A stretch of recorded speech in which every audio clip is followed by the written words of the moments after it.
Wwe Smackdown is on the air from Toledo, Ohio. As we open up the show with Wallace, Waynes, and Ambrose, the three members of the Shield, enter the ring, enter the arena, and enter in the ring and call out.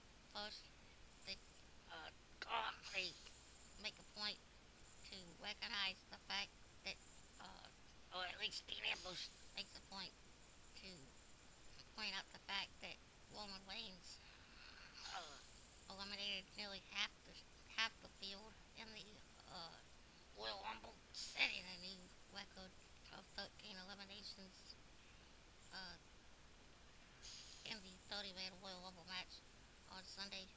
He says that they almost get into an altercation in the middle of the ring, but Seth Rollins wakes him up.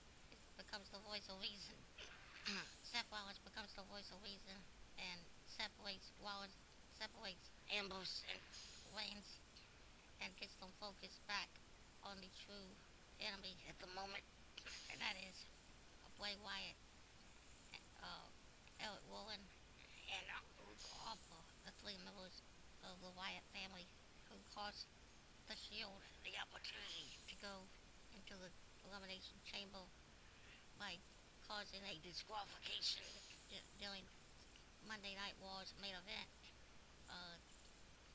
They effectively call out the Wyatt family for a fight, but instead they get Vicky Guerrero, who it looked like she was about to make the match for the main event for tonight, but instead she's interrupted by the CEO, the game, the COO, the game, the King of Kings, Triple H, enters the arena and tells the Shield. At first, he tells them to just let it go and to focus on bigger and better things. I'm not sure what he was trying to do, why he would do that, but it all comes to a head when uh, Reigns actually gets in Triple H's face and basically talks him into it, allowing and saying Triple H says he now sees it. There's no way around this, and he's there's no basically no stopping the Shield from going to find going to uh, going after the Wyatts. So instead of making it for tonight, he's gonna do what's best for business and make make make some kind of a profit for the company by booking the match. The Shield, Rollins, Reigns, and Ambrose taking on Bray Wyatt, Eric Rowan, and Luke Harper. The Wyatt family, the two wolves collide at the Elimination Chamber pay-per-view. That's right, the big match we've all been waiting for. It's finally gonna happen. The Shield versus the Wyatts at the Elimination Chamber pay-per-view. The last pay-per-view before they all go on the WWE network that's only on the internet, but the first match tonight is the one of the final two qualifying matches for the Elimination Chamber match for the world title, the WWE World Heavyweight Championships. We see Antonio Cesaro take on Dolph Ziggler, Dolph Ziggler in a one-on-one match.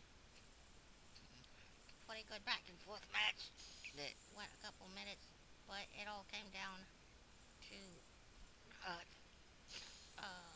Antonio Cesaro hitting the giant the Cesaro swing, followed by the neutralizer for the 1-2-3. Antonio Cesaro is now in the Elimination Chamber, and before anybody, I'm not gonna ruin it for anybody who hasn't seen it or who hasn't seen SmackDown or hasn't read the spoilers. I'm not gonna ruin it for anybody that doesn't know, but coming up later tonight, the return of Christian as he takes on Jack Swagger, the other member of the Real Americans, for another spot, the final spot in the Elimination chamber match is on the line.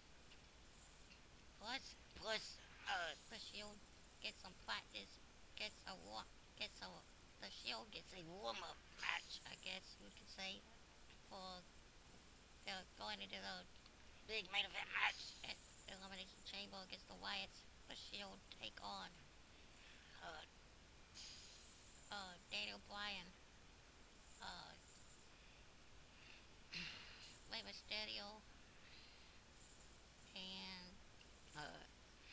that's Sheamus. That's right, Sheamus, Daniel Bryan, and Rey Mysterio taking on the Shield. I believe that's the main event. But coming up next is uh, Fandango along with Summer Rae. Fandango is in action next. I'm not sure who he's fighting, but it's always great to see Fandango in action. So let's see how everything turns out. We have Fandango taking on uh, Xavier Woods. Fandango picks up the win uh, with a variation of the Falcon Arrow, but he picked him up to put him on the corner before uh, raising him up into the Falcon Arrow, which uh, I didn't understand why, but after the match, well, during the match, Emma, the newest diva, who hasn't actually uh, debuted in the ring on WWE Wwe Smackdown, but she is a diva on NXT, and a very good one at that. She's been seen on TV on Wwe Smackdown in the audience the last couple of weeks. She's shown again during the Fandango Fandango match. Uh, she has a sign that says says Evolution, I believe, or something like that. It's either Evolution or imitating. But Summer Rae breaks the sign in half, but what's funny about it is that Emma comes up with another sign that says imitating. So I think they're gonna start some kind of a feud between Emma and Summer whenever Emma comes up onto the main roster officially. They've had they've had a very lengthy feud dealing on the NXT program that will be on the WWE Network when it launches in a couple weeks, the 24th, I believe, of April. Uh, uh, but after the match, Fandango continues the beating on Xavier Woods until R-Truth jumps in the ring. R-Truth was on commentary during the match. Truth jumps in the ring, eliminates Fandango from the ring, and they celebrate with the Funkadactyls dancing with Xavier Woods and R-Truth. After that, we come back. We go to a commercial, and we come back to the five-time players taking on Team Ryback, Curtis Axel, and Ryback. Uh,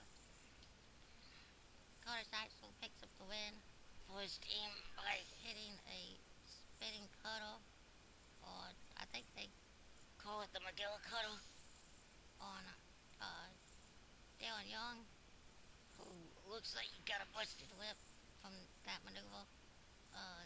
But after the match, uh, Titus O'Neil basically says that Darren Young gets dead weight in his view, and kicks him right in the chest, and basically the primetime players are now broken up. Uh, Titus O'Neil uh, Titus O'Neil basically going into heel mode on uh, uh, Darren Young, saying that he uh, came to the WWE to be champion, and that Darren Young gets dead weight, and effectively dumping Darren Young in, off his back, as he said. Titus O'Neil going heel. I'm not sure where this is going, but I kind of like them better as a tag team. But we'll have to see what they do with it. But after that, we come back to another match. After a commercial, we come back and we got uh, Damien Sandow taking on Kofi Kingston. Damien Sandow's one of bad luck continues as he falls victim to the SOS from Kofi Kingston for the 1, 2, 3. But I forgot to mention before that Kofi Kingston Damien Sandow match. We got the last uh, the last qualifying match for the Elimination Chamber as beats Christian gets the win over Jack Swagger. Uh, after I believe he hit it with the kill switch for the 1, 2, 3. After the match, it looked like uh,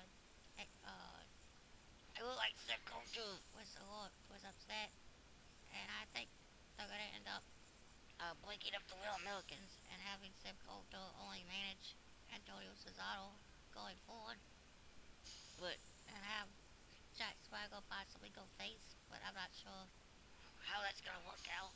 But they're basically breaking up all the teams, all the tag teams. I'm not sure why, but uh, but that was the but Kofi Kingston picks up the win with the SOS over Damien Sandow. That was the last match that I just watched. So let's get back to the show and see how the rest of SmackDown continues. We come back and it's Cody Rhodes, one half of the Rhodes brothers Cody taking on one half of the new tag team champions, the New Age Outlaws, the Road Dogg Jesse James, as Billy Gunn and Goldust are both outside the ring. Billy tried to interfere, but was cut off by Goldust. After, after a bit of a distraction, Cody hits the disaster kick on Road Dogg for the 1, 2, 3. And then after the match, it turns into a brawl until the New Age Outlaws decide to retreat up the ramp. But there'll be no retreating on Monday when they defend the tag team titles on Monday Night Raw inside a steel cage. The Rhodes brothers challenging for the titles that they never should have lost. Count against the New Age Outlaws, this time inside the cage on Monday Night Raw. It should be an interesting. But coming up next is the main event of SmackDown. 6-man tag action as the Shield, Rollins, Reigns, and Ambrose Rollins, Reigns, and the U.S. champion Dean Ambrose take on Sheamus, Wwe Smackdown, and Daniel Bryan in the main event of SmackDown. Just have to say, kind of disappointed that AJ wasn't on the show, but she was on Wednesday night's main event. But every show should have a little bit of AJ, I'd say. But whatever. Let's get back to the main event. Who's gonna win? And will the Wyatt family make their presence felt? They haven't been on the show all night, but they could end up interfering somehow or distracting the Shield somehow. So let's see how SmackDown ends. The main event match is the Shield taking on, like I said, Sheamus, Daniel Bryan, and Wwe Smackdown after the Shield were in the ring before the opponent showed up. The Wyatt family appeared on the screen on the giant Titantron, and Bray Wyatt had some words for the Shield, saying that his he believed he says that that war is the Shield's game, but he likes it just as much as they do, and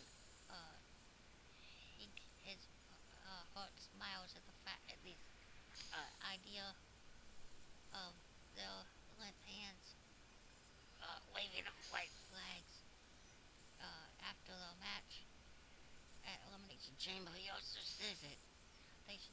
careful about inviting the devil into their plate, into their home, because the devil may like it and decide to stay. Ominous words from Bray Wyatt as we start the main event. Uh, in my opinion, I thought it was kind of. I really wasn't paying attention a lot, but in my opinion, I thought it was short. But for the main event, but Roman Reigns again showing dominance, spilling, uh, breaking Rey Mysterio in half with a spear for the 1, 2, 3. The Shield dominate once again. But what's it gonna be like when we have the Shield versus the Wyatts at Elimination Chamber? It's gonna be an awesome match. We'll see, and I hope it lives up to everything that we here in the IWC, YWC expect. But um, that was the end of SmackDown. A very good show, luckily, in my opinion. But let me know what you thought about it. Like, subscribe, and comment. And share, share, and help me spread the word of what I'm doing here on the Big Dub Wrestling channel. And I'll try to get more GWA videos up as soon as possible. Possibly this weekend. I'll work on a few, try to get those up, try to catch up to where I want to be. And that is on the same schedule as the actual WWE. But I'm not sure if I'll be able to catch up with them completely. I'm not sure I'll be able to catch up with them completely, but I'll do my best. But that's the end of SmackDown. Let me know what you thought in the comment section, and like, subscribe, and comment.